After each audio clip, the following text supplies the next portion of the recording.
What's up, folks? I have a couple questions about this remote ID thing the FAA is looking to implement. Okay, I already did a video on this, so I thank those who check out the videos. It was rough. It was a little rough because I was in the car. I'm still in the car. Anyway, and my question is, okay, like from what I'm hearing, I'm not 100% sure on that. From what I'm hearing, they're saying that if you Part 107 certified, for each unit that you own, meaning like each drone that you own, you gotta have a separate ID for them, a separate remote ID for them. Okay, and for people who own more than one, does that mean you gotta buy more than one unit? You know what I'm saying? Like me, I own I have the M600, which is an older drone. There's no remote ID on that drone at all, and so I have to buy a remote ID for that particular drone. But my thing is, I have different drones. Okay, so do I have to buy a different one for each one of them? Being that if you Part 107, that's what they're asking. You gotta have a separate remote ID for each one of your drones. So if you're on a company, for each drone that you have, it's a separate expense for that.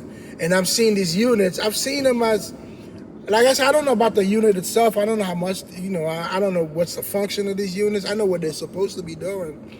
But I've seen them as high as low as $100. I've seen them as low as $100, all the way up to like $300 or $400. So does that mean I have to buy one of these units?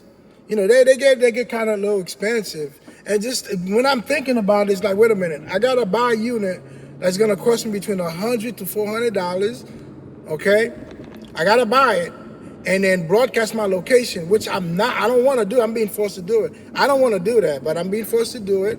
And then the people that's gonna see my location, okay, I don't want them to know where I'm at, okay? They may see a drone in the sky, they're like, oh, that's a cool drone, whatever. But for them to know exactly where you're at, they might have ill intentions. I'm not saying everybody's like that. Not everybody's thinking, yo, let's go rob this dude. No. But people out here, they do crazy stuff, man. Especially I'm in Brooklyn. People do crazy stuff out here, so who knows?